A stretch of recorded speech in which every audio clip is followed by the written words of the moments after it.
I'm discussing the concept of VAR, value at risk, in this video. But before I discuss this, I'll have to very quickly talk in very brief about normal distribution. ये generally वैसे आप counts 2 में पढ़ोगे, ठीक है ना?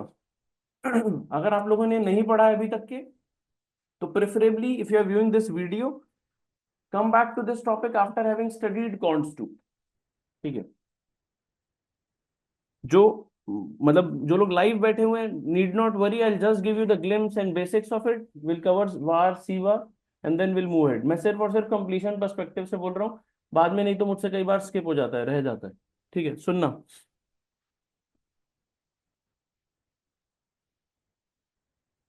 ओहो। हमने, अगर मैं आपको बोलूं कि what is the probability that I pick a random Indian male और उसकी हाइट 5'8" निकले, that probability has to be really high, isn't it? है ना? अच्छा, okay, question number 2, if I pick a random Indian male और उसकी height late से 6'8" निकले, इसकी प्रोबेबिलिटी बहुत कम, बहुत कम। Yes no?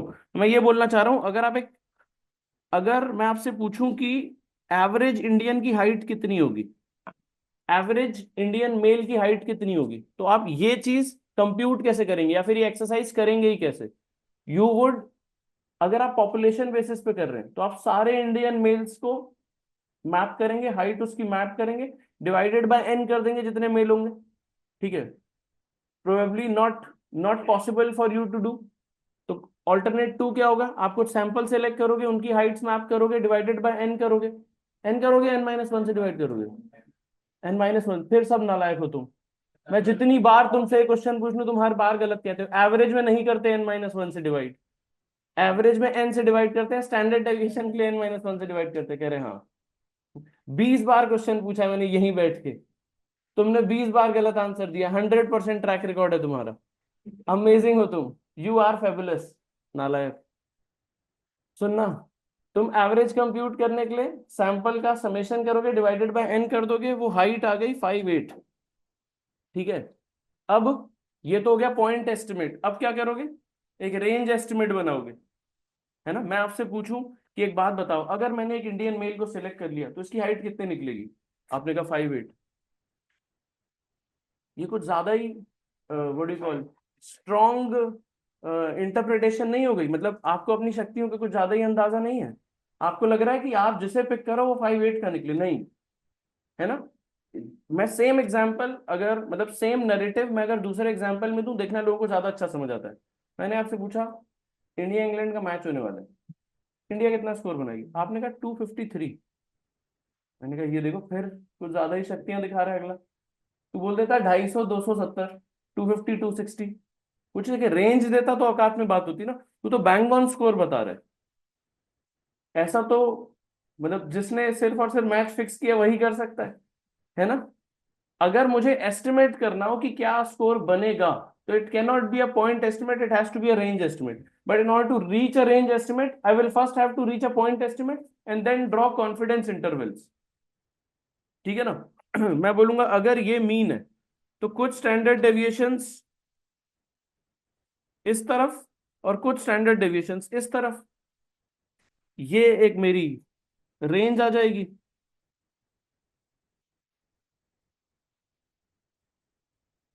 हाँ या ना? ये रेंज आ जाएगी। Yes no? Are you with me till this point? सही बोल रहा हूं ना? ये क्या है? ये है मीन।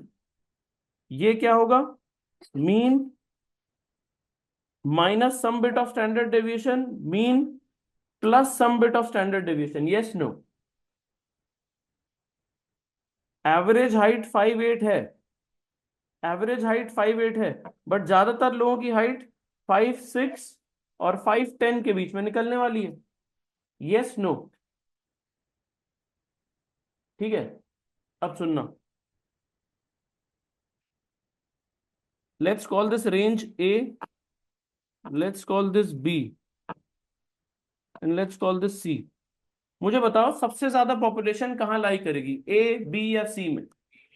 बी में। हाँ या ना? ए, बी या सी में, है ना? ओके। अच्छा, इसी जो मैंने अभी जो क्वेश्चन पूछा, मैं इसी को एग्जाम्पल को थोड़ा सा चेंज कर देता हूं। एग्जाम्पल सुनना नया वाला।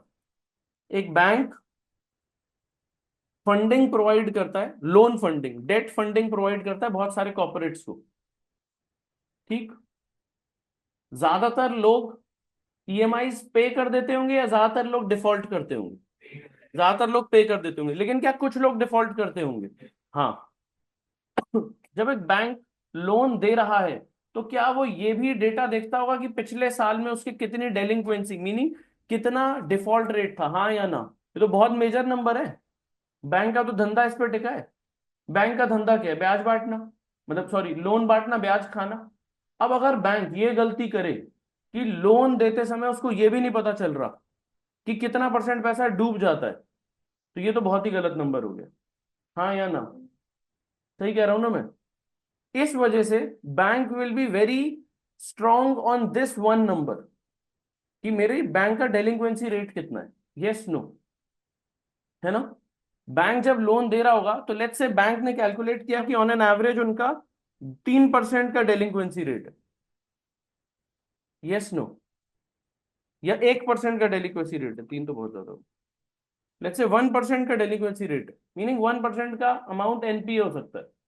तुम 100 करोड़ रुपए बांटोगे, 1 करोड़ रुपए डूब सकता है। ठीक। इससे बैंक एक रेंज बना लेता होगा। इससे बैंक एक रेंज बना लेता होगा। क्या रेंज? कि हो सकता है नुकसान कम हो सकता है नुकसान ज्यादा हो जाए। ठीक है ना? अब दूसरी चीज समझना। मुझे एक बात बताओ, ये तो है परसेंटेज के टर्म्स में लॉस, राइट? ये है परसेंटेज के टर्म्स में लॉस ना? अच्छा, ये अगर लॉस है तो इसको माइनस में लिखना चाहिए, यस नो? हाँ है ना? लॉस है ना? 100 करोड़ का लोन दूं तो 1 करोड़ का नुकसान हो सकता है, तो माइनस में लिख देता हूं। तो मुझे बताओ, बेहतर नहीं होगा कि -1.2 इस तरफ आए और -0.8 इस तरफ आ जाए? सही कह रहा हूं ना मैं? कि नुकसान बहुत हुआ तो इस तरफ, नुकसान कम हुआ तो इस तरफ। Yes no? बैंक ने एक दिन उठ के बोला कि भाई मैंने पिछले साल 0.01% का लॉस किया, सिर्फ 0.01% का। The performance is exceptionally good और एक्सेप्शनली बैड। एक्सेप्शनली गुड वो कहाँ लाई कर रहा होगा, ए, बी या सी में? सी में। वो यहां लाई कर रहा होगा, पूंछ पे, राइट टेल पर। Yes no? करेक्ट। अच्छा, बैंक को कहां पे डर नहीं लगता होगा? किस रीजन में रहने से डर नहीं लगता होगा? मुझे बताना, ट्रू और फॉल्स। बैंक को बी और सी में डर नहीं लगता होगा। बी तो गिना ही है, एवरेज है।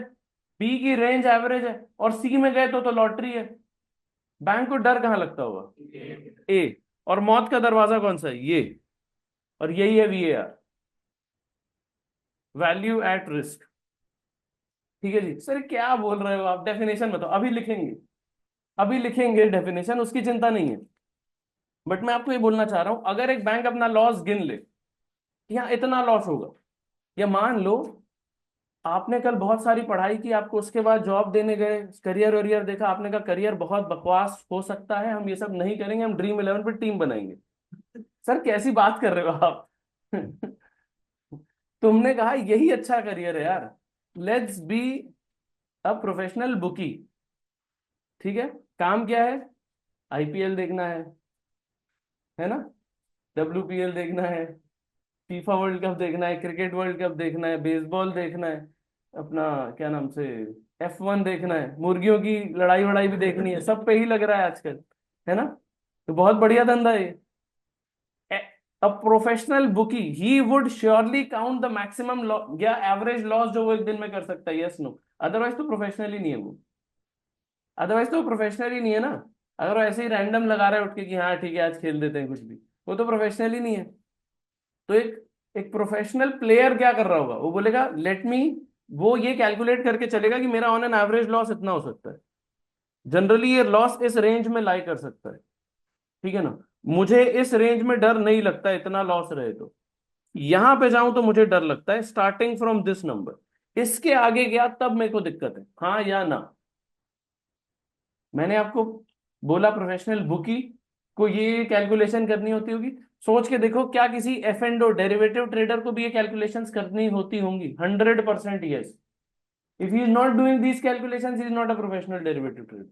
ही is just doing it for the fun of it, retail guy. ठीक है जी.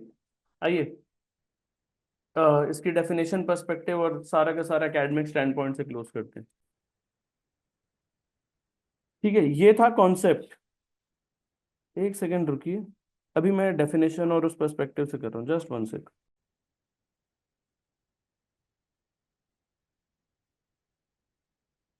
देखना.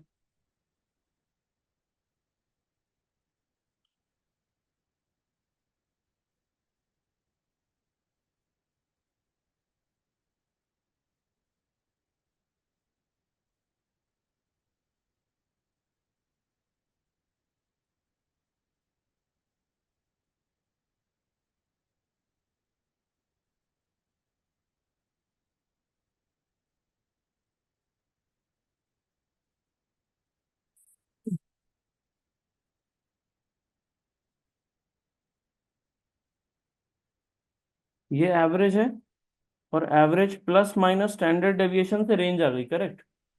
स्टेप 3 क्या होगा?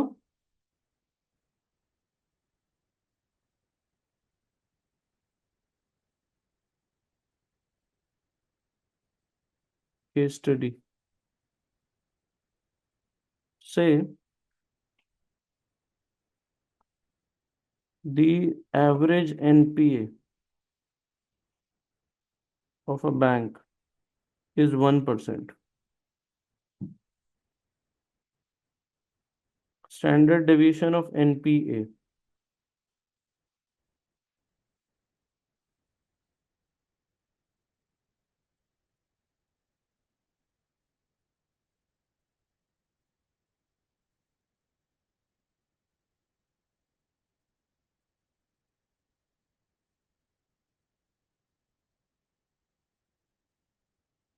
The standard deviation is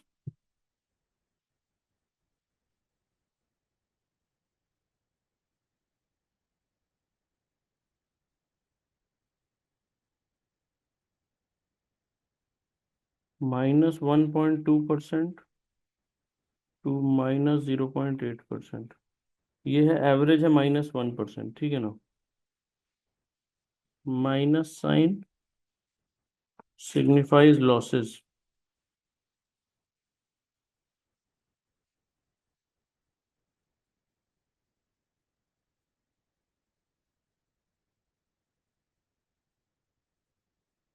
अब देखना क्या होगा.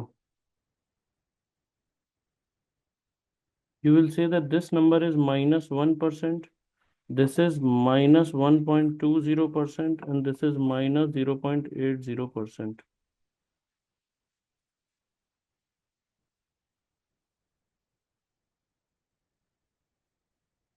ठीक है.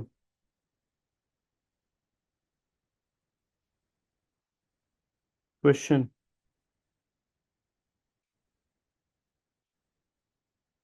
if the bank loses 0.05%,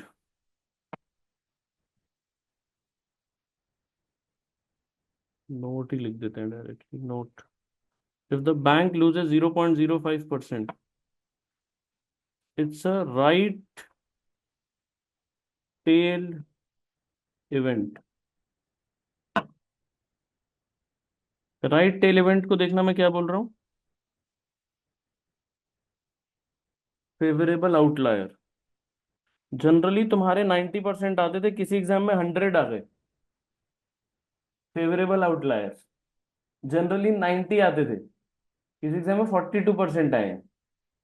left tell event है ना, अनफेवरेबल आउटलायर. देखना.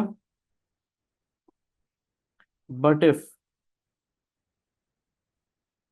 The bank loses 3.5%, it's a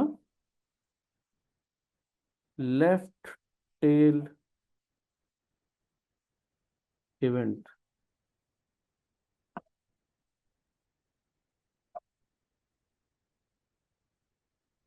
unfavourable outlier, ठीक है ना।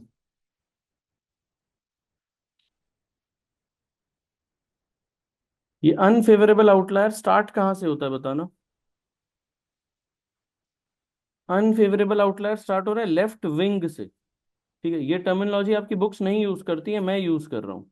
Unfavourable outlier starts from left wing.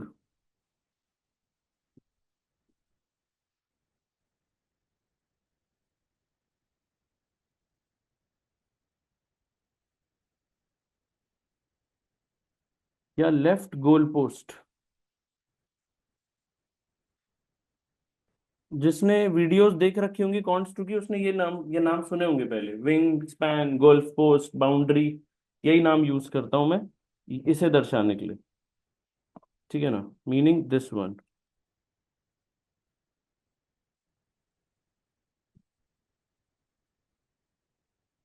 ठीक है जन।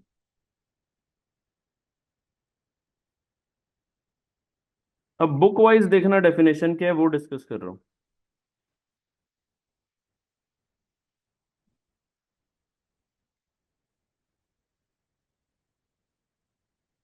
Book definition.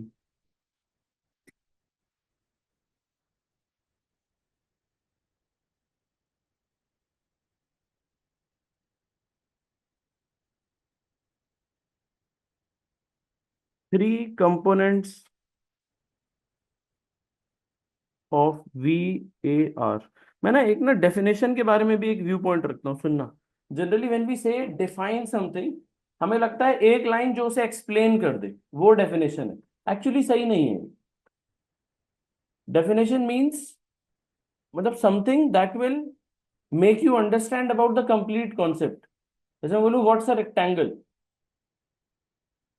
Define a rectangle. तो अब यहाँ पे आपके दिमाग में एक वो खचका तो आ गया, एक फिगर तो आ गया।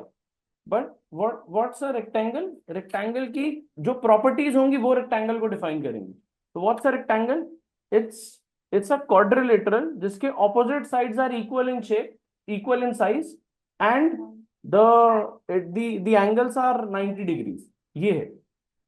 तो यहां पे देखना क्या थे, दो फीचर्स मैंने बोला, opposite sides are equal and the angle is 90 degree. तो जो उसके इंपॉर्टेंट फीचर्स रहेंगे वो उसकी डेफिनेशन होगी, हाँ या ना। देखना यहाँ पे क्या फीचर्स हैं इसके। VAR, मैं एक लाइन बोल रहा हूं जिससे ये सारी की सारी चीजें सिंप्लीफाइड होंगी। 1 day VAR of $5 million with a probability of 2%। तो यहां मैं क्या इस ये this is a line which you will find, mean you'll find the banks speak in this language। Banks ये लैंग्वेज यूज करेंगे। अब देखना इसका मीनिंग क्या है। VAR की डेफिनेशन ये बोल रही है कि आपकी डेफिनेशन, एक बार पहले इसका मीनिंग क्या है वो लिख रहा हूं and then I will come back to the whole piece. Interpretation,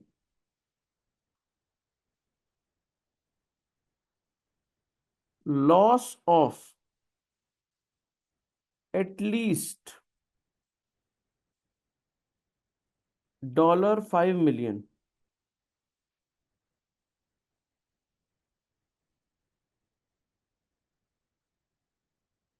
in a day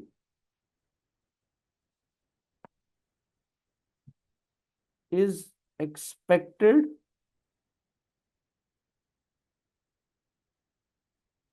to occur on 2% occasions।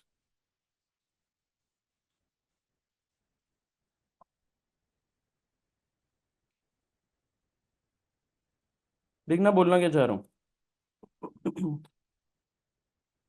Minimum loss कितना होगा,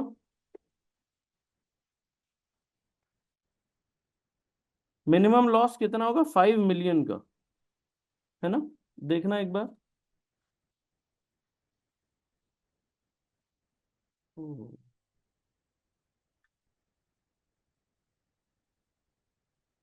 तो ये क्या सिग्निफाई कर रहा है, ये बता रहा है मिनिमम लॉस, मिनिमम लॉस। अब देखना नेक्स्ट पीस, 1 डे का। और तीसरा कंपोनेंट क्या है देखना, प्रोबेबिलिटी ऑफ 2%। 2% ओकेशंस मतलब, अगर मैं डे टर्म्स में बोलूं तो, अगर मैं दिन के टर्म्स में बोलूं तो, मतलब 2 times आउट ऑफ 100 डेज, या फिर 1 time out of 50 days.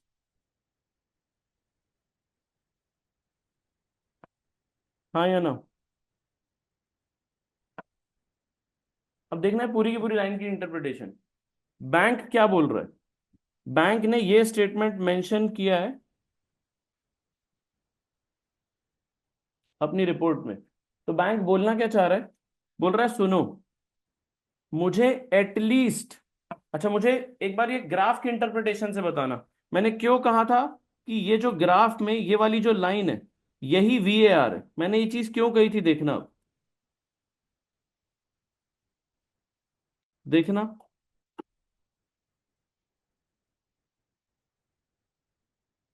VAR, इसे क्यों कहा था, मुझे बताओ।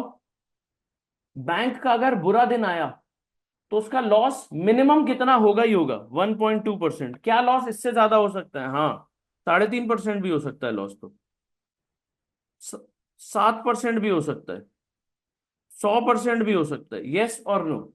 बट मैं बोलना क्या चाह रहा हूं, मैं बोलना ये चाह रहा हूं कि अगर बैंक का बुरा दिन है, अगर बैंक का बुरा दिन है तो उसका मिनिमम लॉस कितना होगा, 1.2%।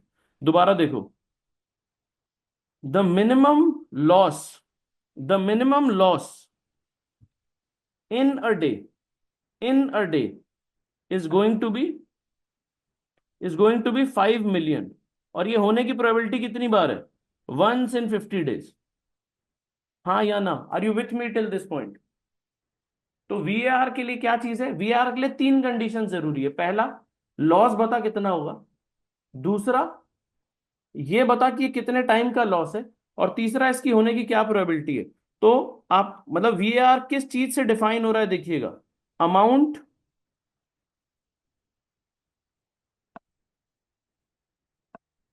टाइम फ्रेम एंड प्रोबेबिलिटी, ये 3 कंपोनेंट्स डिफाइन कर रहे हैं VAR को। ठीक है जी। सर इसे कंप्यूट कैसे करते हैं, क्वांट्स में आएगा ये, क्वांट्स में आएगा ये। और मेनली तो डिस्कशन लेवल 2 में, यहां तो सिर्फ और सिर्फ इंट्रोडक्शन था, याद है ना चैप्टर का नाम, इंट्रोडक्शन टू रिस्क मैनेजमेंट। ठीक है, ये पूरा का पूरा डिस्कशन था टू अंडरस्टैंड द कॉन्सेप्ट। अब एक स्टेप बैक लेते हैं, इसकी जरूरत ही क्या पड़ रही है। एक बैंक को या एक ट्रेडर को अपना धंधा चलाते समय क्या चीज पता होनी चाहिए, उसको पता होना चाहिए कि मैं मर कहां सकता हूँ, where can I go wrong. ठीक है ना, जैसे I give you a small example.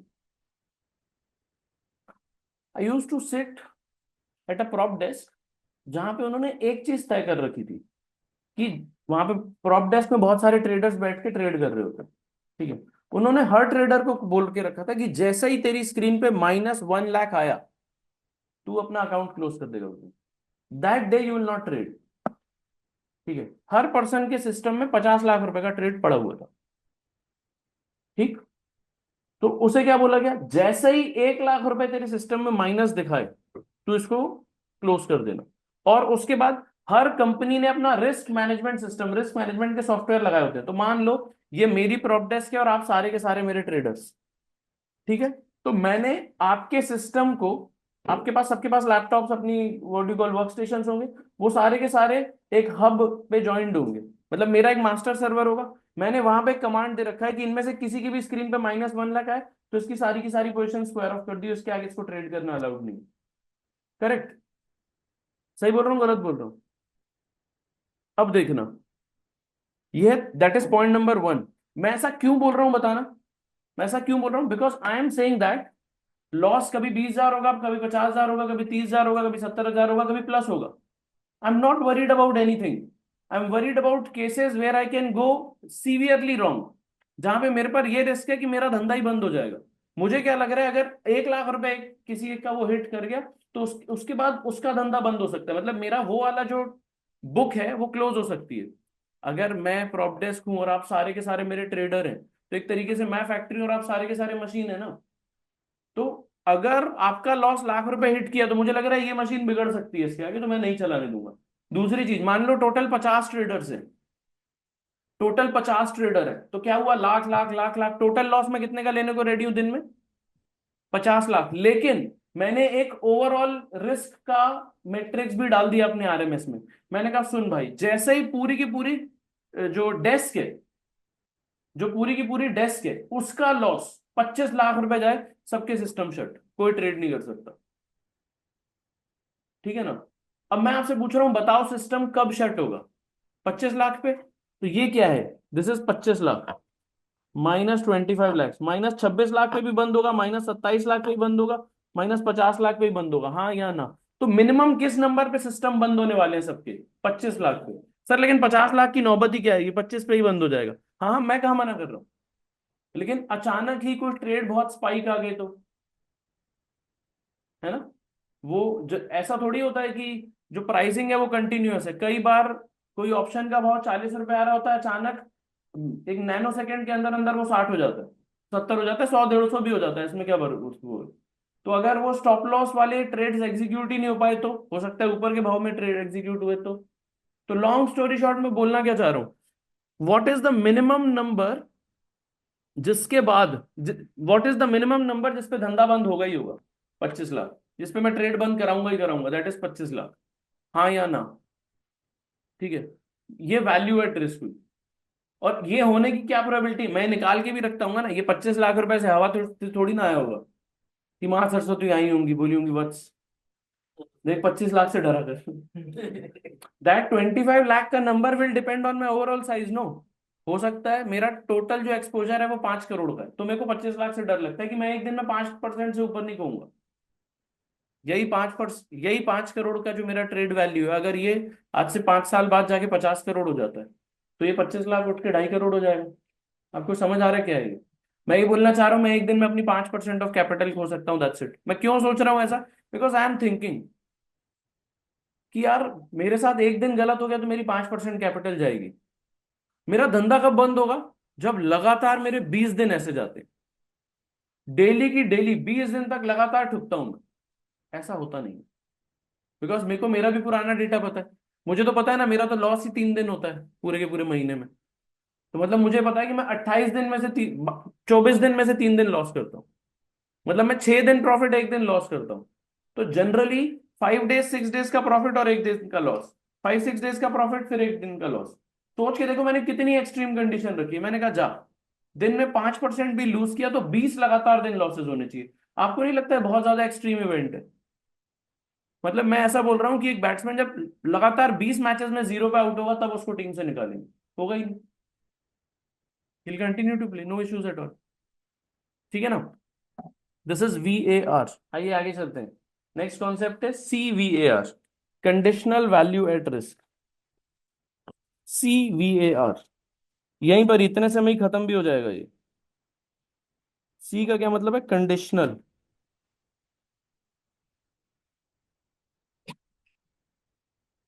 Conditional value at risk क्या बोल रहा है, सुनना. ये बोल रहा है देखो,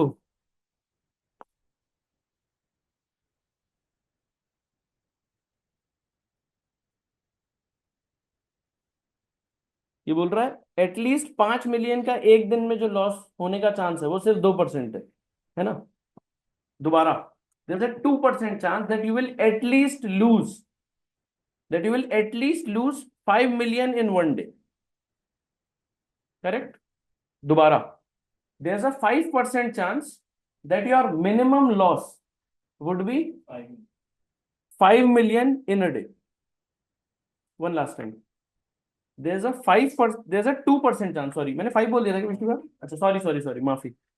There's a 2% chance that your minimum loss would be 5 million in a day. मैंने ये बैंक के सीईओ को बोला कि सर 50 में से 1 दिन, 50 में से 1 दिन, अरे तो मैं बोल लूं नालायक, मैं पीछे से खुद ही कमेंट्री मार रहे हैं। मैंने एचडीएफसी के सीईओ को बोला, मैंने कहा सर सुनो, अगले 50 में से 1 दिन आपका मिनिमम लॉस 5 million का होने वाला है, $5 million का। वो डर गया। क्यों? क्योंकि मैंने उसको बोला मिनिमम इतने का होगा, कहीं भी जा सकता है वो, है ना। मैंने कहा मिनिमम 5 million से ठुकोगे तुम। कह रहा वो सब ठीक है, मुझे ये बता कि ऑन एन एवरेज कितना लॉस होगा। मैक्सिमम लॉस तो देखो बोला ही नहीं जा सकता, बिकॉज मैक्सिमम लॉस क्या हो सकता है, 100%। मैक्सिमम लॉस तो 100% हो सकता है, हाँ या ना, बट वो होने की प्रोबेबिलिटी 0.000000000 वैसा।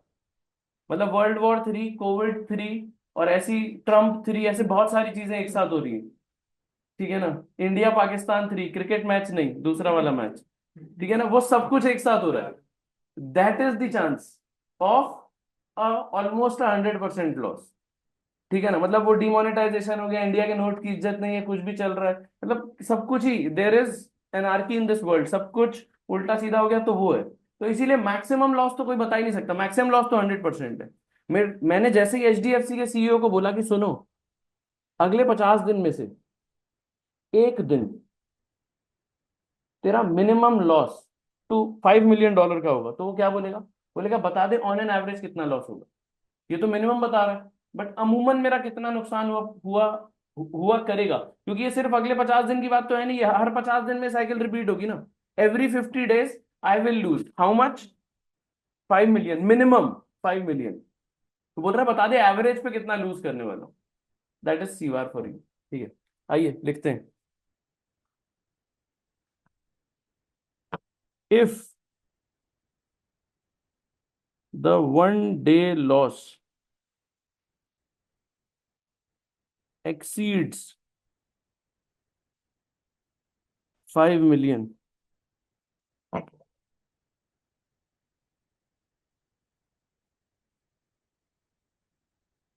the expected loss is 8 million। मैंने कहा ऑन एन एवरेज 8 million। कह रहा ठीक है, गिन के चलते हैं इसमें।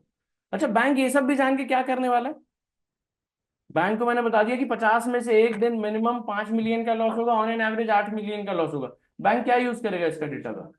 हाँ, प्रोविजन बनाएगा। बैंक सिर्फ मुनीम है, उसका काम ही क्या है, अकाउंटिंग करते हैं बैठ के। सही सोच रहे हो, थोड़ा सा और आगे जाओ, एक स्टेप और आगे। ये डेटा सिर्फ एचडीएफसी के पास आता होगा या एसबीआई के पास भी आता होगा? क्या ये डेटा हर बैंक के पास आता होगा? क्या ये डेटा आरबीआई के पास आता होगा? क्या इसके बेसिस पर ये लोग इंटरेस्ट का रेट भी सोचेंगे कितना लेना चाहिए? क्रेडिट स्प्रेड सोच पाएंगे ना ये, है ना। भाई ग्लोबल नंबर से आरएफ ही तो आ रहे हैं ना, यूएस के टी बॉन्ड का ये रेट, यूके का ये रेट, तो इंडिया का एक रेट आ गया, वो मान गया मैं। लेकिन जब मैं लोन दूं तो स्प्रेड कितना लूं, वो किस पे डिपेंड करेगा? लॉस पे। और ये लॉस ही तो आ रहा है, तो ये जितना ज्यादा बढ़ता जाएगा स्प्रेड, उतना ज्यादा लेते जाओगे। तो बैंक ये सब कर क्यों रहा है? ये जानने के लिए कि भाई स्प्रेड लूं कितना। ठीक है। अब जैसे अगर मैं अगला स्टेप बोल रहा हूं, इसके आगे जरूरत नहीं है, फिर भी आपको इस एग्जांपल से बहुत अच्छे से बात समझ आ जाएगी।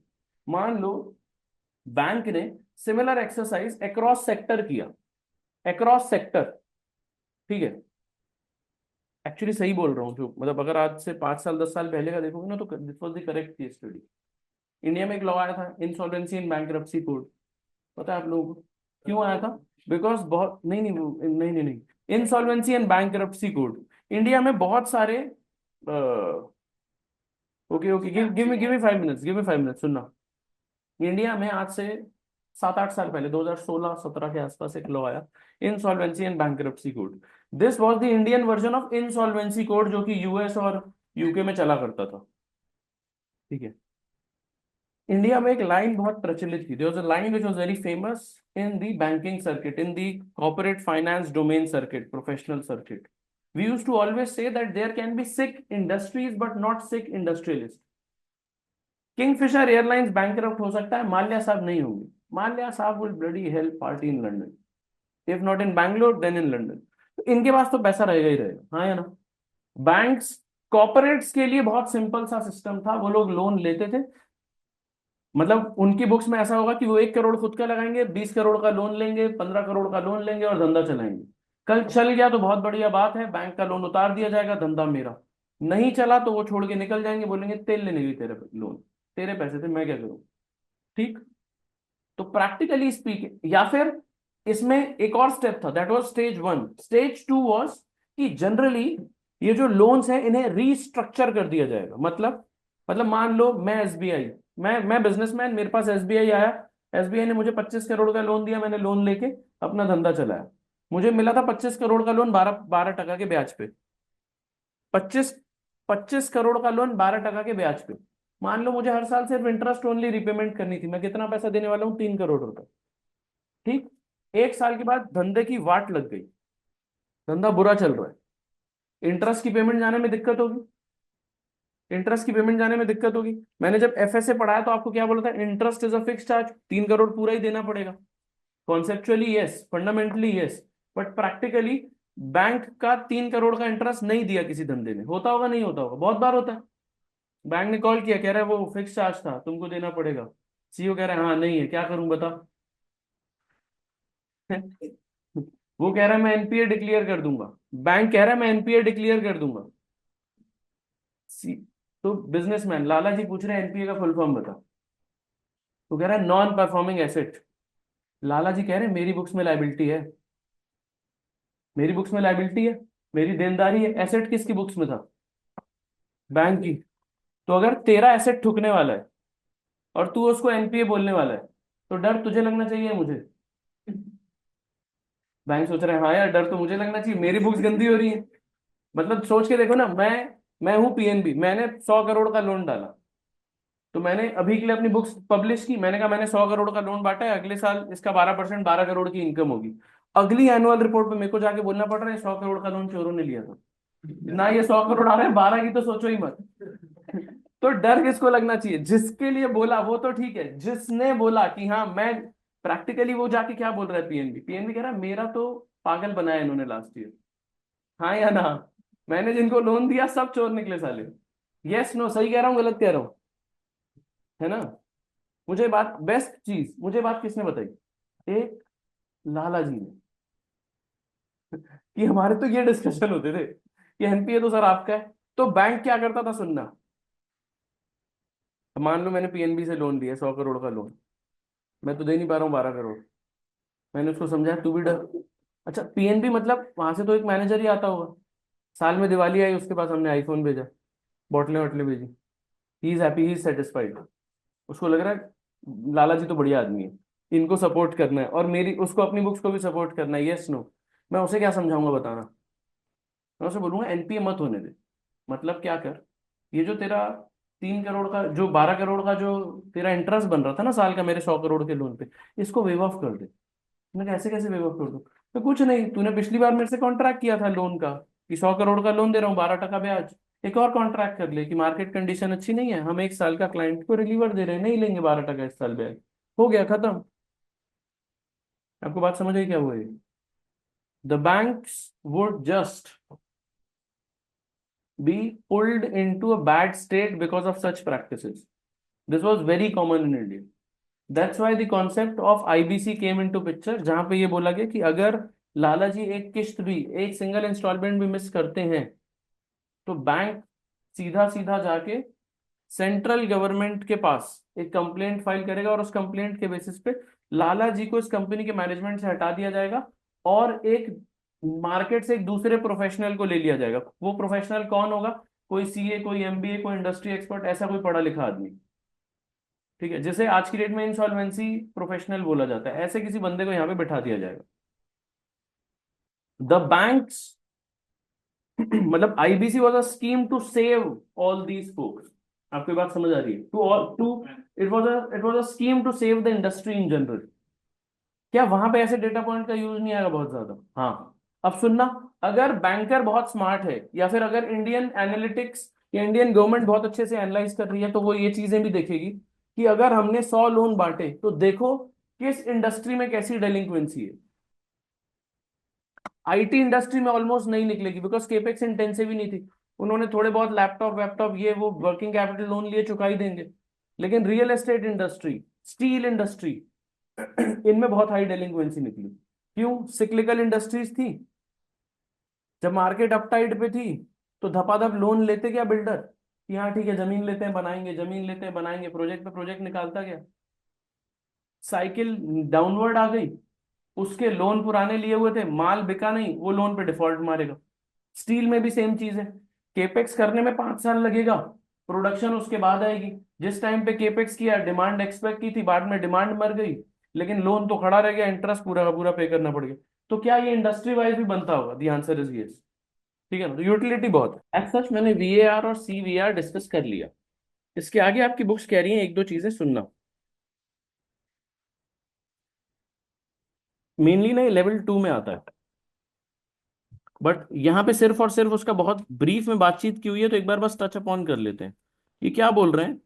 दे से दैट आप अगर जैसे ही किसी बैंक ने या फाइनेंशियल इंस्टीट्यूशन ने वीएआर कंप्यूट किया, उन्होंने बहुत सारे डेटा क्रंचिंग की होगी, और उसके बाद बोला यार ऑन एन एवरेज क्या लॉस होगा, $8 मिलियन का।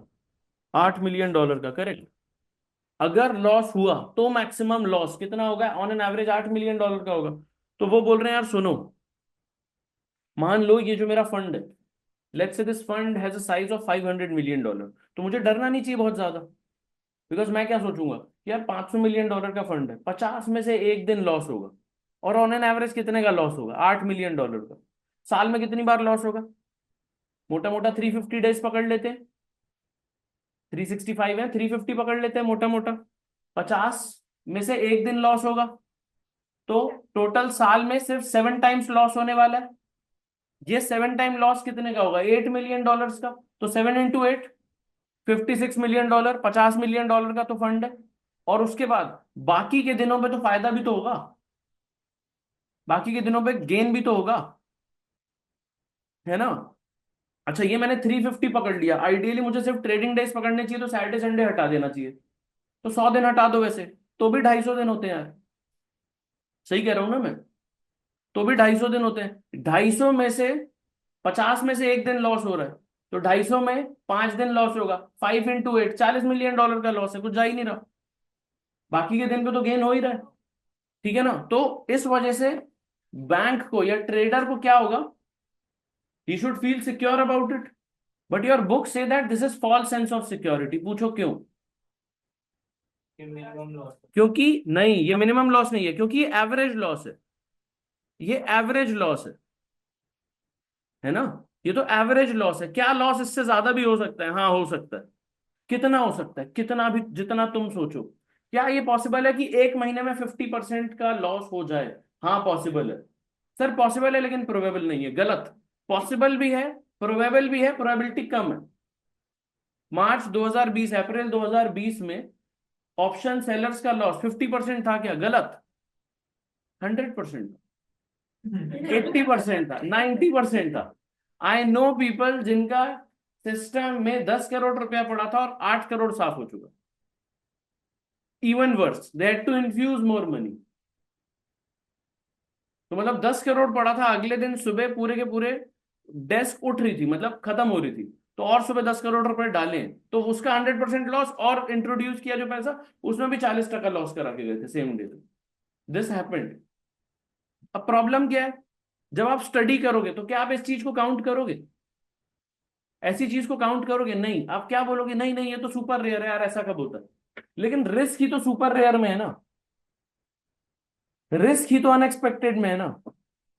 तो इसके लिए क्या करना पड़ेगा? इसके लिए करना पड़ेगा स्ट्रेस टेस्टिंग, वो पहले पढ़ चुके हैं कि how bad can a thing go, how much wrong can you go at a particular place. That is stress testing. ये लास्ट क्लास में हमने पढ़ा था ना, स्ट्रेस टेस्टिंग और सिनेरियो एनालिसिस। ठीक है, तो वीएआर के साथ एक बार लिख रहा हूं मैं यहाँ पे disadvantage. Disadvantage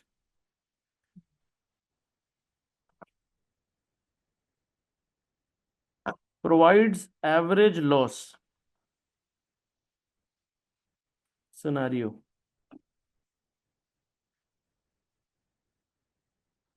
Provides average loss in a bad scenario.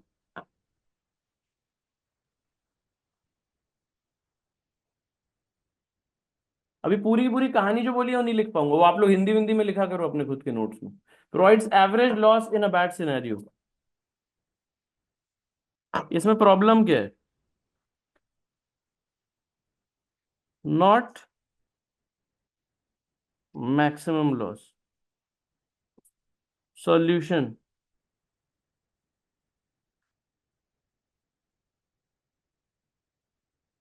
Stress testing should be performed.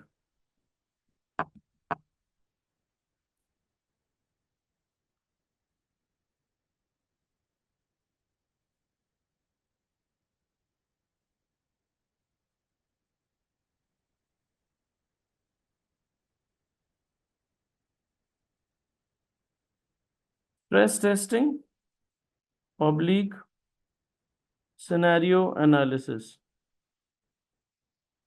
ठीक है ना? स्ट्रेस टेस्टिंग और सिनेरियो एनालिसिस लास्ट क्लास में पढ़ा था, याद होगा।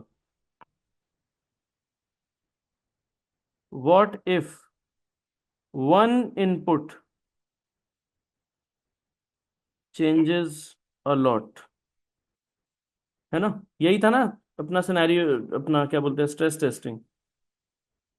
एक इनपुट को अगर बहुत ज्यादा चेंज कर दूं तो ये क्या है? Stress testing. और सिनेरियो एनालिसिस क्या है? Multiple input change.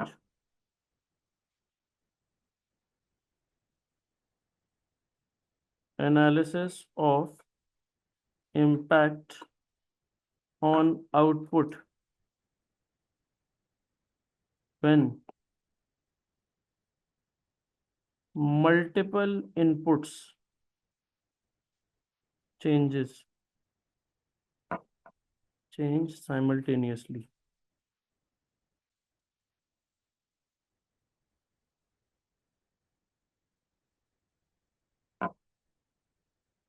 फर्क क्या है? यहाँ पे वन इनपुट चेंजेस, यहाँ पे मल्टीपल इनपुट चेंजेस। एग्जाम में प्रॉब्लम क्या है? आपको ये याद आएगा कि स्ट्रेस टेस्ट और सिनेरियो एनालिसिस था, ये नहीं याद आएगा किसमें वन था किसमें मल्टीपल था। ये सिर्फ तभी ठीक होगा जब आपके दिमाग में वो एक्सेल की शीट आती है जो मैंने आपको दिखाई। Stress testing was like data table. Stress testing was like data table. Example, data table in Excel. And ये है सिनेरियो एनालिसिस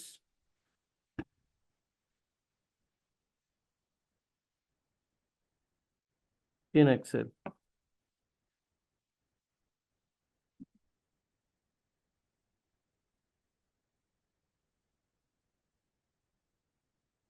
ठीक है ना? ये सारा का सारा क्या हो गया? Measures to complement VAR.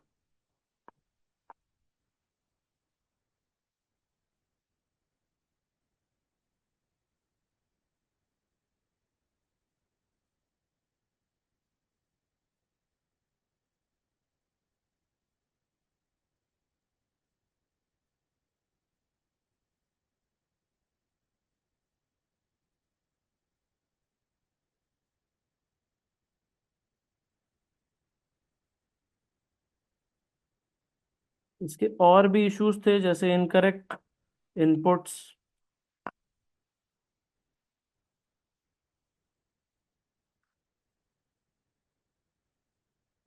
Misleading results etcetera, but अगले लेवल पे देखेंगे ये सब। The next concept is risk modification. देखना, रिस्क मॉडिफिकेशन मतलब जितनी ओवरऑल रिस्क है आप इसे कुछ चेंज करना चाह रहे हैं, you try to change it. ठीक है ना? स्टेप वन क्या होगा? Risk assessment.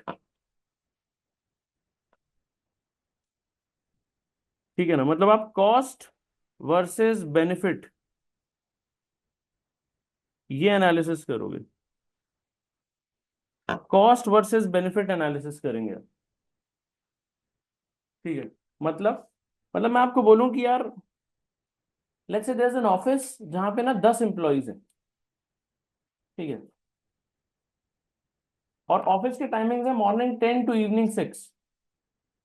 इस ऑफिस में अटेंडेंस लेने का क्या तरीका है? जब कोई पर्सन अंदर आता है तो वहां पे एक रजिस्टर पड़ा हुआ है। वो पर्सन आता है, उस पे अपने इन टाइम लिख देता है और उस पे सामने साइन मार देता है। साइन क्यों मारता है कि यार ये बताओ कि उसी ने भरा है। मान लो मैं और मेरा फ्रेंड सेम ऑफिस में काम कर रहे हैं, मैंने उसे कहा यार मैं नहीं जा रहा ऑफिस, या मैं लेट आऊंगा 2 घंटा, तू जब अपना साइन मारेगा मेरा ही मार दिया। तो to prevent this the company has stipulated that right the time sign. तो मेरी साइन नहीं कॉपी कर सकता, बट क्या रिस्क है, हाँ, क्या कि ऐसे ही कॉपी मार दे, कौन सा बैंक है जो जहां पे बहुत सीरियसली चेक कर रहे हैं। अच्छा, मेरे जैसा पर्सन चेक बुक में भले कोई बड़ी सी साइन कर दे, लेकिन कोई ऐसे फालतू की जगह पे तो ऐसी कुछ भी कर देगा। मैंने तो सोच के ऐसा किया है कि कभी भाई भी ऐसा करे तो कोई दिक्कत हो ना। सर आपने ऐसे किया बहुत बार, हाँ या ना? This company has 10 employees, they have this system. Is there a risk that I may ask a friend of mine to do some hanky panky stuff for me? हाँ। अच्छा, एक और रिस्क है, बताना क्या? मैं 11 बजे एंटर किया और मैंने वहां पे 10 o'clock का टाइम लिखा और साइन मार दिया। ये रिस्क है ना, कौन देखने जा रहा है? मैं शाम में 5 बजे जाऊं और मैं सुबह 10 बजे का टाइम लिख के साइन मार दूं, कौन देख रहा है? सर वहां गेट कीपर खड़ा होता है, वो भैया तो सेट हो जाएंगे। अरे वो तो ऑफिस में काम करते हैं हमारे साथ, पूरे दिन हमें ऑफिस में उनके साथ, ऐसे कैसे भैया ये करेंगे? मैं भी तो ख्याल रखता हूँ उनका, हाँ या ना? ख्याल तो रखते ही हैं हम। बोल बोल। किस पे दिखेगा टाइम डिफरेंस? ये रजिस्टर है, ये रजिस्टर है। मैंने इस पे 10 बजे का टाइम लिखा, मैं आया था दोपहर में 12 बजे, मैंने यहाँ 10 का टाइम लिखा। बाहर खड़क सिंह जी खड़े हैं, मैंने 10 का टाइम लिखा, मैंने कहा खड़क सिंह जी रख लो रजिस्टर। क्या होगा अब ये बताओ? किसी ने 11:05 का टाइम लिखा, अरे वो किसी होगा, किसको देखना है? वो मंथ के एंड में अकाउंटेंट ने देखना है, तब तक तो सब सेट है। फिंगरप्रिंट कर लो, देखना जरा, यही सिखा रहा हूँ, अब सुनना। ऑफिस में 10 एम्प्लॉयज हैं, ऑफिस में 10 एम्प्लॉयज हैं, would this system work? Yes. किसी भी ऑफिस में जाओ यही होता है। अगर आप में से किसी पेरेंट का, आप में से कोई भी पर्सन के पेरेंट्स का बिजनेस होगा और एमएसएमई बिजनेस होगा, तो देखिएगा उन्होंने अपने दुकानों पे और कोई वो फिंगरप्रिंट मैकेनिज्म नहीं लगा के रखा हुआ है। पिताजी गल्ले बैठे होंगे, जैसे ही छोटू लेट आएगा, नालायक तू फिर लेट आए, बस यही है उनका फिंगरप्रिंट। तू साले रोज लेट आता है। कभी ये है कभी वो है, नालायक है तू एक नंबर का, मैं कैसे डेली आ रहा हूँ टाइम पे? बस हो गया उतना, उससे ज्यादा कुछ नहीं हुआ ना। अब मुझे बताओ, same person now has 10 stores, total employee base of 350। क्या अब ये सिस्टम वर्क करेगा? नहीं। अच्छा, ये सिस्टम तो पहले भी दुरुस्त किया जा सकता था, वो लगा दो वहां पे बाहर fingerprint scanner, but the cost of fingerprint scanner was 5,000 a month। अब पापा या अंकल सोच रहे थे कि बैठे ही हैं यार, दो ही तो लड़के हैं, खुद ही देख लेंगे हम, और क्या हो गया, इनको टाइट रखेंगे हमेशा, है ना? उन्हें लग रहा था 5,000 रुपए का सिस्टम लगाओ, हर महीने का खर्चा क्या ही जा रहा है। अब 350 एम्प्लॉय हो गए, 500 एम्प्लॉय हो गए, अब वो क्या सोच रहे हैं? अरे कौन देखेगा 500 एम्प्लॉय को, पता नहीं कौन कितना गंद मचाए, इससे अच्छा एक काम करते हैं, सिस्टम लगा के छोड़ दो, 5,000 तो लग रहा है। उन्होंने क्या किया, उन्होंने कॉस्ट वर्सेस बेनिफिट एनालाइज किया। वो बोल रहे हैं कि पहले वाले केस में the benefit was not much, कोई बंदा 15-20 मिनट लेट आ भी गया तो उसका लॉस, मतलब भाई मान लो मैं किसी पर्सन को 15,000 रुपये पर मंथ पे कर रहा हूँ, उसको दिन के कितने पैसे दे रहा हूँ? 500 पर डे दे रहा हूँ उसे मैं दिन के, हाँ या ना? 500 पर डे, ये 500 पर डे में 10 आवर्स काम कर रहा है मेरे लिए। 15 मिनट की कॉस्ट कितनी हो गई? 15 मिनट की कॉस्ट कितनी हो गई? 12.5 रुपए। यही तो हुई ना। ये डेली भी ऐसा करे आके, डेली 15 मिनट लेट है तो भी क्या ही जाएगा, कुछ खास नहीं। 12.5 रुपए का लॉस हो रहा है ना पर डे में, मुझे उससे जितनी वैल्यू डिराइव करनी चाहिए थी, वो 15 मिनट लेट आया तो मेरा कुछ लॉस हो गया, मैंने सैलरी दी है लेकिन उतना मैं उससे काम नहीं खींच पाया। बट क्या लॉस है, बहुत छोटा सा। और ये कॉस्ट लग रही है मान लो 10,000 रुपये पर मंथ की, तो ये सिस्टम तो बढ़िया नहीं है। बट यही अगर मेरे पास 5,500 एम्प्लॉयज होते, तब I'll say no, let's have this system because then the benefit is more than the cost. Yes, no. Is there an operational risk that the service of the employee cannot be tapped to its greatest potential? Yes. But should we do anything about this service? No. Should we do anything about this loss? No. आपकी बात समझ आ रही है? तो सबसे पहले होगी cost versus benefit analysis. Cost versus benefit analysis. अगर अगर कॉस्ट वर्सेस बेनिफिट में cost is more than the benefit, no modification required.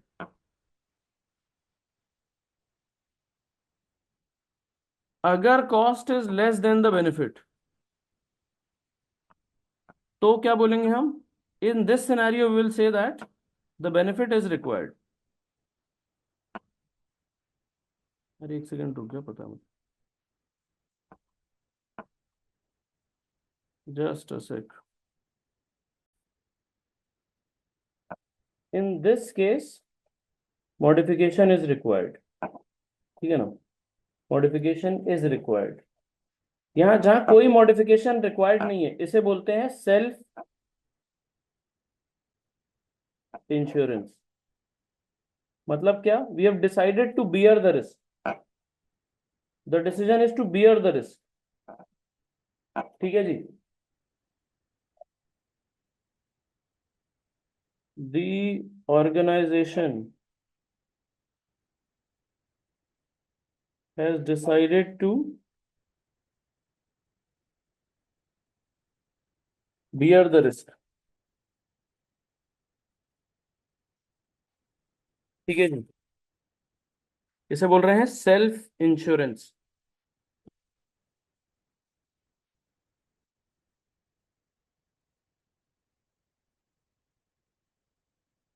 आपकी सी बुक में एक वर्ड लिखा हुआ है, यहां पे मैं बोल दे रहा हूं, self insurance versus denial. Denial क्या है? Saying that there is no risk, this is denial.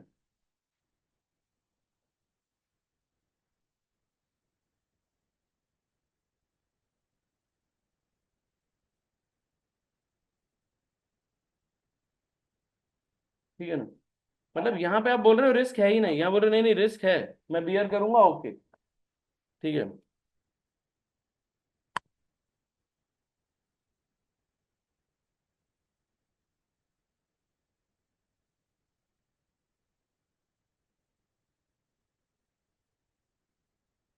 अब जब आप रिस्क को मॉडिफाई करने निकले हो, तो क्या क्या तरीके होंगे आपके?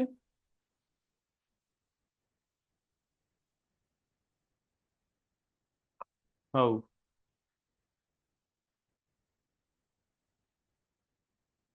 Risk transfer.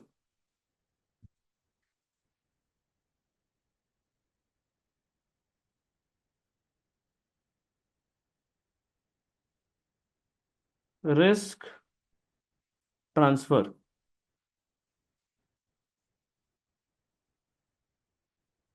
इसमें क्या है? फर्स्ट मेथड इंश्योरेंस, इसमें कर क्या रहे हो आप? इंश्योर्ड जाएगा किसके पास? या फिर एक सेकेंड रुको, इसको अभी तो इंश्योर्ड नहीं बोलते, इसने लिया नहीं है ना इंश्योरेंस अभी तक, ठीक है। कंपनी जाएगी इंश्योरेंस कंपनी के पास, और क्या देगी इसको? प्रीमियम। इसे देगी प्रीमियम, और उसके बाद इसे बदले में क्या मिलेगा? कंटिंजेंट। इसे बदले में मिलेगा प्रॉमिस। क्या है ये promise?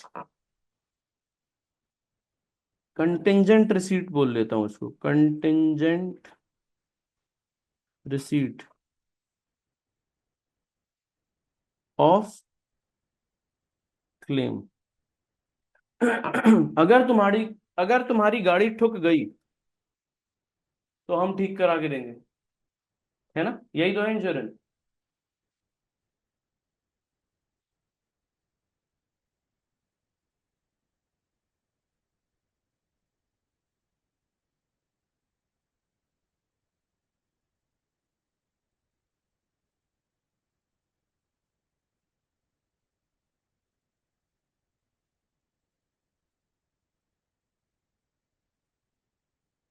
Case to.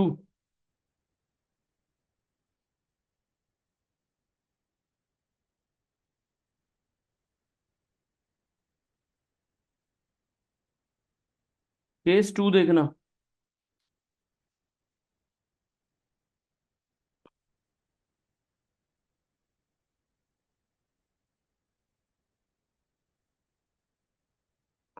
Surety bond.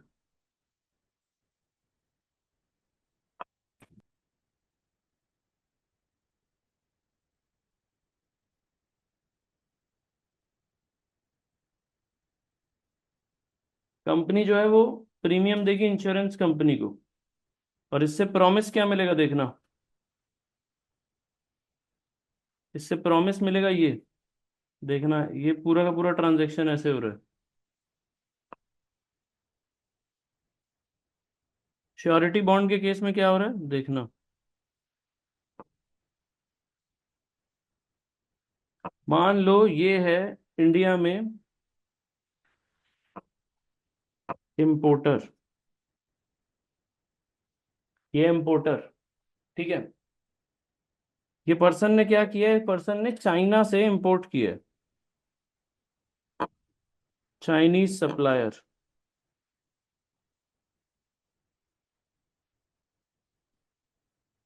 मान लो मैं चाइना गया और मैंने इस पर्सन को पैसे दिए और इससे स्पोर्ट शूज लेके आया,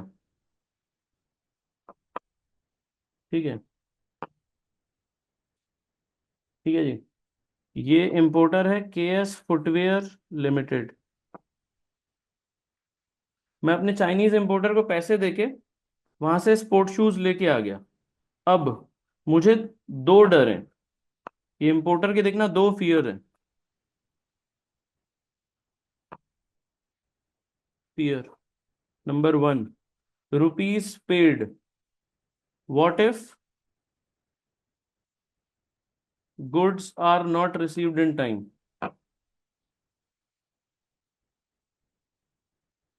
goods are not received oblique not received on time.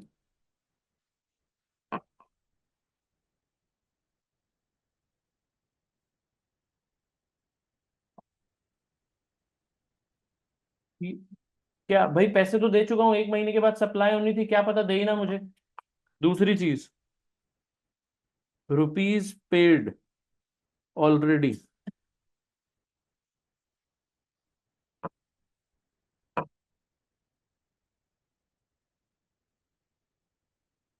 What if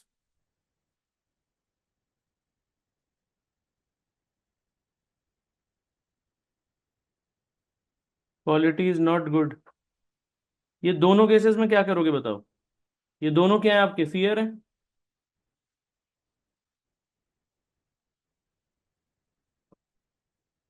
यही तो है ना फियर।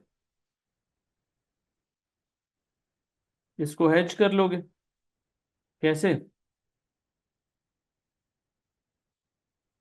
इंश्योरेंस ले लो।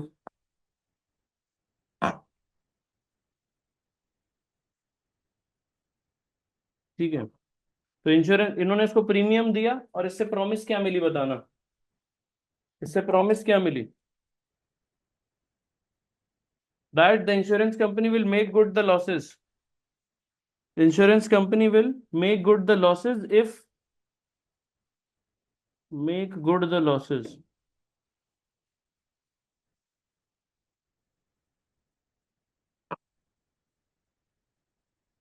ये मान लीजिए टाटा इंश्योरेंस है, ये क्या प्रॉमिस दे रही है, I will make good the losses that occur due to breach of contract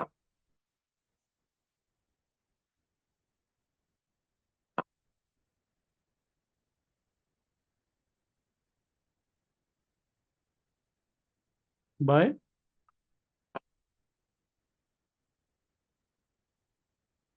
supplier।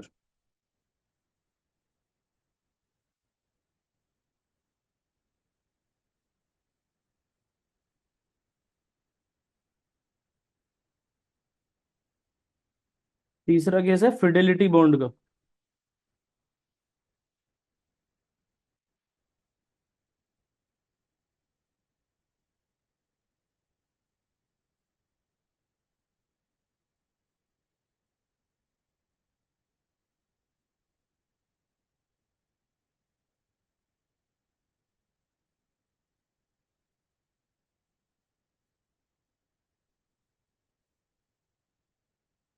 Case 3 is Fidelity bond, देखना।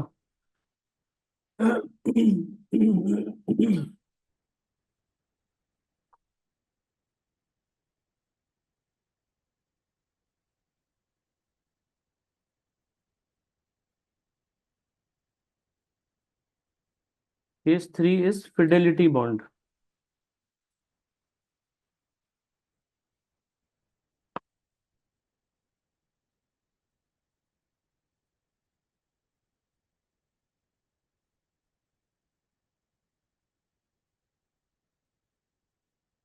इसमें क्या प्रॉमिस मिल रहा है? I make good the losses if there's a theft or anything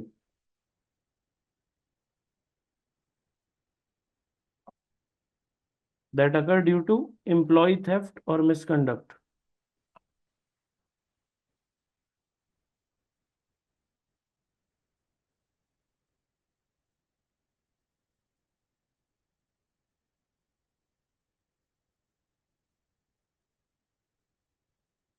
ठीक है जी। Fidelity bond किस लिए हो रहा है? इंश्योरेंस कंपनी एम्प्लॉय थेफ्ट या मिसकंडक्ट के लिए कर रही है। श्योरिटी बॉन्ड किस लिए हो रहा है, देखना। श्योरिटी बॉन्ड का क्या काम है? Surety bond breach by supplier को ठीक कर रही है। और नॉर्मल इंश्योरेंस क्या कर रही है? तो कंटिजेंट रिसीट ऑफ क्लेम है, किसी भी चीज पे हो सकता है। Fire insurance, this that anything, ठीक है ना। आप रिस्क ट्रांसफर करने की जगह पे रिस्क शिफ्ट भी कर सकते थे, रिस्क की शिफ्टिंग भी कर सकते थे। यहां क्या होगा? कैसे करोगे रिस्क की शिफ्टिंग?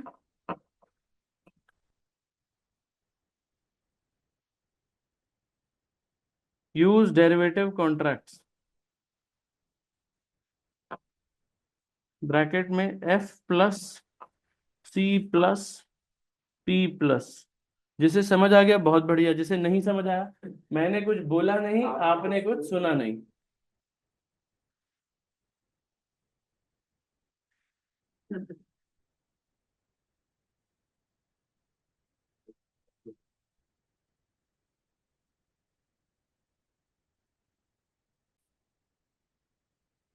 आपकी बुक्स में ना रिस्क मॉडिफिकेशन के ऊपर देखना क्या बोला हुआ है। वो बोल रहा है कि द मैनेजमेंट में decide to avoid a risk, accept a risk, transfer a risk और शिफ्ट अ रिस्क। देखना, आपने रिस्क एनालाइज किया, आपने रिस्क एनालाइज किया, इसके बेसिस पे आपको लगा यार कुछ खास रिस्क है नहीं, बियर कर लेते हैं या एक्सेप्ट कर लेते हैं। ठीक है जी, you have decided to accept या bear the risk, that is case 1। आपने बोला नहीं यार रिस्क ज्यादा है, ट्रांसफर कर देते हैं, शिफ्ट कर देते हैं। इसके सिवा एक और पीस बोला हुआ है, बोल रहा है अवॉइड अ रिस्क। एक लास्ट केस है avoid a risk, risk avoidance, वो डिस्कस कर रहा हूं सिर्फ 2 मिनट लगा के, कुछ है नहीं। रिस्क अवॉइडेंस में क्या बोल रहे हैं? Let's say you want, you are considering investing in a certain geographical region जहां पे आपको लगता है पॉलिटिकल टर्मोइल हो सकता है। You analysed and then you are of the view कि नहीं यार ये तो बहुत ज्यादा रिस्की है। ठीक है, लेट्स से आपने एनालाइज किया, आपको लगा नॉर्थ ईस्ट में हमको एक प्लांट सेटअप करना चाहिए, X Y Z plant if setup in North East will give you great returns, but आपको वहां का जो पॉलिटिकल सिचुएशन अभी के लिए बहुत कंसर्निंग लगा। सुना हुआ ना आपने, आसाम में बहुत टाइम से इशूज चल रहे हैं। आपने एनालाइज किया, आपको लगा आसाम में बिजनेस बहुत अच्छा हो सकता है, but then you realise that okay ये this is the political risk is way too high, let me not even enter into it. So that was one case, that is risk avoidance। तो options क्या क्या है देखना, risk को avoid किया जा सकता है, एक्सेप्ट किया जा सकता है, ट्रांसफर किया जा सकता है और शिफ्ट किया जा सकता है। ये रिस्क अवॉइडेंस क्या था?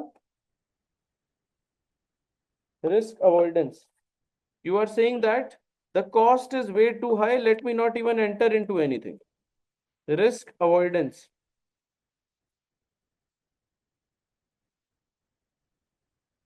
When risk is more than benefits of taking risk. Example, business prospects in Afghanistan.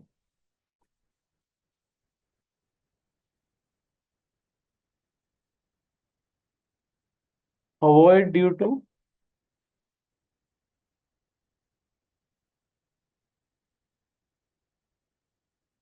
political scenario. Let's crack this chapter of Introduction to Risk Management. The first piece is define risk management. Theory, Gyan, self-read. Describe features of risk management framework. Theory, Gyan, self-read. Define risk governance and describe elements of effective risk governance. Self-read. Next, explain how risk tolerance affects risk management. We have discussed this. जितना ज्यादा risk tolerance होगा, आप उतनी ज्यादा risk assume कर पाओगे. ठीक है ना. नेक्स्ट है risk budgeting. What is risk budgeting? Budgeting for anything means how much can you bear, है ना. पेरेंट्स या what you call businessman generally अपने बिजनेस में एक बजट क्रिएट करता है कि मैं इतना खर्चा कर सकता हूँ, है ना. मेरी मॉम बजट क्रिएट करती है घर का इतना खर्चा होना चाहिए मैक्सिमम. ठीक है ना. And its role in risk governance. Next है identifying financial and non financial sources of risk. We discuss this piece already. Credit, liquidity, market risk, ये सब हम लोग फिक्स्ड इनकम इक्विटी दोनों में डिस्कस करते हुए हैं. Operational risk, cyber risk last class में डिस्कस किया था. ये वो इन्फोसिस धंधा ही ना चले, दिस दैट वैसा वाला story. Solvency risk discussed. Regulatory, government, political, tax discussed. Legal model discussed. Tail risk. मुझे एक बात बताना, वीएआर जैसा कॉन्सेप्ट है ना टेल रिस्क भी. अकाउंटिंग रिस्क की अकाउंटिंग पॉलिसीज में ही गड़बड़ हो. Mortality risk, longevity risk we have discussed in the last class. Methods for measuring and modifying risk exposure. Standard deviation discussed. Q1, QM1. Beta discussed. Portfolio duration discussed. Fixed income. Derivatives risk नहीं कर सकता है discuss, छोड़ दीजिए अभी के लिए इसको. आपको क्या याद रखना होगा मैं बोल दे रहा हूं. सुनिए अभी के लिए आप, देयर आर टू ऑप्शंस. मैं अभी के लिए बोल रहा हूं, आप इतने से काम चला लीजिएगा. नहीं मैं इसके ऊपर बहुत कॉम्प्रिहेंसिव वीडियो डाल दूंगा. लेवल 2 में दबा के बहुत अच्छे से पढ़ाया हुआ है. ठीक है सुनना. ऑप्शंस का भाव, ऑप्शंस का जो, इनफैक्ट एक सेकंड रुको, इसके लिए एक सेपरेटली वो डिस्कस करते हैं. Derivatives risk discussed in derivatives level 2 separately, यहां पे भी 1 मिनट में देखेंगे. Tail risk discussed. Downside risk discussed. VAR discussed. CVAR discussed. सिर्फ वीआर और सीवीआर से काम नहीं चलेगा, तो इसको कॉम्प्लीमेंट करने के लिए stress testing and scenario analysis. ये स्ट्रेस टेस्टिंग को ही सेंसिटिविटी एनालिसिस भी बोला हुआ था आपकी कुछ जगहों पे बुक्स पे. Stress testing and sensitivity analysis is one and the same thing, and scenario analysis. ठीक है.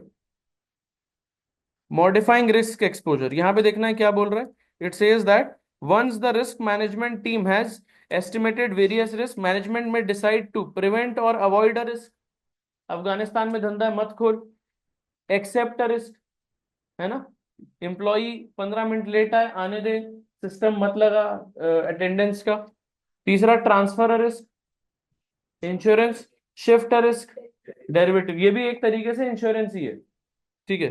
पूरे के पूरे चैप्टर में आप पढ़ेंगे ना, वो चीज मैं कॉल आउट नहीं कर पाया, बट आपको कुछ जगहों पे दिखाएगा कि जितना भी रिस्क का मैग्नीट्यूड है ना उसको कम नहीं किया जा सकता. जितनी रिस्क है वो प्रिवेल करेगी ही करेगी. Risk cannot be reduced. इधर you have to accept the risk और you have to transfer the risk. तो हाइपोथेटिकली मान लीजिए रिस्क का एक मेजर है. मान लीजिए मैं बोल रहा हूं इस पूरे के पूरे गेम प्लान में, इस पूरे के पूरे बिजनेस प्लान में रिस्क इज 100 यूनिट्स. तो ये 100 की 100 ही रहेगी. या तो मैं 100 खुद ले लूं, या तो मैं इसमें से कुछ पड़ोसी को दे दूं और कुछ अपने पास रख लूं. तो मैं इंश्योरेंस कंपनी को बुलाया, मैंने कहा आग ना लग जाए यार, मुझे डर लग रहा है, रिस्क थोड़ी सी तू रख रहे, मेरे को प्रीमियम, मैं तुझे प्रीमियम दे दे रहा हूँ, तो 20 की रिस्क उसके पास चली गई, 80 की रिस्क मेरे पास आ गई। तो the risk can not be reduced, it can only be transferred to other parties. ठीक है, रिस्क कौन ले रहा है वो बदल सकता है, लेकिन टोटल रिस्क तो सेम ही रहेगा। नेक्स्ट है, पोर्टफोलियो में रिस्क को कम करने का एक तरीका diversification, you already know about this. Self insurance मतलब जहां पे आप बोल रहे हो कि आप बियर करोगे रिस्क को, ये नहीं करोगे तो रिस्क ट्रांसफर। रिस्क ट्रांसफर करने के तरीके श्योरिटी बॉन्ड, फिडेलिटी बॉन्ड, और बीच में एक इंश्योरेंस भी आया होगा यहाँ पे, इसने ये रहा इंश्योरेंस। ठीक है, लास्ट इज रिस्क शिफ्टिंग, और इसके अंदर क्या आ गया, यहाँ पे आ गया डेरिवेटिव कॉन्ट्रैक्ट्स। ठीक है ना, ये आ गया डेरिवेटिव कॉन्ट्रैक्ट। ऑप्शन ग्रीक्स की बात कर रहा हूं मैं, सिर्फ और सिर्फ 5 से 7 मिनट का डिस्कशन रहेगा, देखिएगा। Option Greeks,